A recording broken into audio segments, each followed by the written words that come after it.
Hello दोस्तों, मैंने सोचा आज ये जो हमारे चीफ इलेक्शन कमिश्नर हैं, चीफ नहीं बोला है मैंने, CHEAP, चीफ बोला है। Chief election commissioner Rajiv Kumar और साथी इनके सुखबीर संधू, ज्ञानेश, ये तीन जो नालायक लोग हैं, इनसे तो मैं सवाल नहीं कर सकता। मेरे को लगा इनके बच्चों से सवाल करते हैं कि आपको कैसे लगता है कि जो आपके पिताजी जो कर रहे हैं। और ये भी बता दूं, पिताजी मैं बोल रहा हूँ, जब आपके दोस्त बात करते हैं तो ये नहीं करते कि इसके पिताजी क्या बात कर रहे हैं, तब कहते हैं इसका बाप क्या कर रहा है।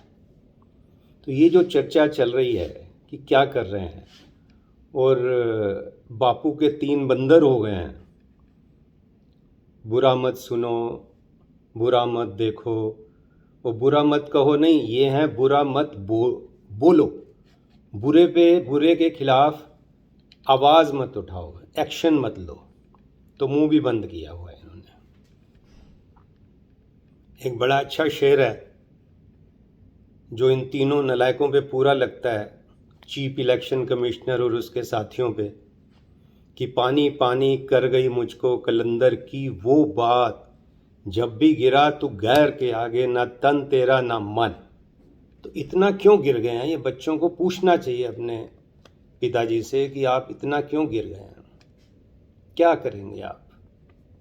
आपको शायद पता नहीं है, पिताजी को बताइए कि जो प्रधानमंत्री बोलते हैं वो प्रधानमंत्री भी देश के सरकारी नौकर हैं, और आप भी सरकारी नौकर हैं। उनको बताइए कि आप प्रधानमंत्री के या किसी पार्टी के गुलाम नहीं हैं, आप गुलाम की तरह काम कर रहे हो, सरकारी नौकर की तरह नहीं कर रहे हो।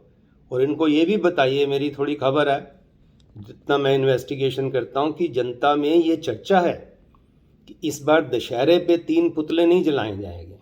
दशहरे से पहले ही और चुनाव के रिजल्ट से भी पहले लोग ये प्लान कर रहे हैं कि इन तीनों के, राजीव, सुखबीर और ज्ञानेश के पुतले जलाए जाएं। अब रावण, कुंभकर्ण, मेघनाथ के नहीं, इन तीनों के पुतले जलेंगे। तो बच्चों को चाहिए पिताजी से पूछें क्यों कर रहे हो, ऐसा क्यों कर रहे हो, क्या चाहते हो, आपको इतना कुछ मिला है और क्या चाहते हो। और नहीं तो बच्चा, कोई इनमें से किसी का बच्चा लायक है, वो पता नहीं, बच्चे भी नालायक हों वैसे ही, रघुकुल रीत सदा चली आई, वही चल रहा है शायद। तो मैं तो कहता हूँ कोई लायक बच्चा जो है वो तो सिर मुंडा के चला जाए घर पे, सबसे अच्छा है। पिताजी को पता लग जाए, कहना जी मैं तो आपका श्राद्ध कराया हूँ, लोगों ने कर दिया है, मैंने भी कर दिया है। इतना कुछ प्रधानमंत्री ने देखिए क्या क्या बोला, कितना जहर उगलते हैं। कभी भैंस की बात करते हैं, कभी मंगलसूत्र की, कभी मुसलमानों की, हिंदू मुसलमान की जो लड़ाई करा रहे हैं, कभी कहते हैं बाबरी ताला लग जाएगा। तो इतनी जो बदतमीजियाँ, इतना जो मेल प्रैक्टिसेस हो रही हैं, आप पढ़िए ज़रा, election commission, representation of people act, supreme court की जजमेंट पढ़िए, ये सब मेल प्रैक्टिसेस है। और इस पे इलेक्शन सबका सेटिसाइड हो सकता है। प्रधानमंत्री ने जहाँ जहाँ बोला है वहाँ सबका इलेक्शन आपको सेटिसाइड करना चाहिए। जहाँ जहाँ बोला है उसको आप रोक क्यों नहीं रहे हैं, पता नहीं क्या है। सेटिसाइड का तो ग्राउंड है ही, 100% ये सेटिसाइड का ग्राउंड है। जहाँ जहाँ वो बोले हैं वो सेटिसाइड हो सकता है इलेक्शन बाद में, लेकिन आप अपना काम तो करो, कम से कम रोक तो लगाओ बोलने पे। तो चलिए आप अपना काम करिए, हम तो अपना काम कर रहे हैं। और राजीव को मैं ये भी बताऊंगा, ये जो शायरी करते हैं ना, आपकी शायरी भी हल्की लगती है, घटिया लगती है। वो शायर भी अपना कब्र में इधर उधर घूमता होगा कि ये कौन नलायक मेरा शेर पढ़ रहा है।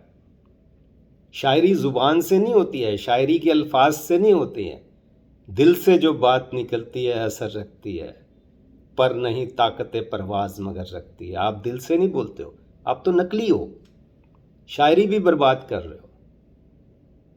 चलिए, मैं दोस्तों से मेरी रिक्वेस्ट है, खासकर इनके बच्चों से, कि मेरे को ईमेल करें। अगर मैं गलत हैं तो बताएं कि अंकल आप गलत हैं, हमारे पिताजी तो बहुत महान हैं, महात्मा हैं, संत हैं, हो सकता है मैं गलत हूँ।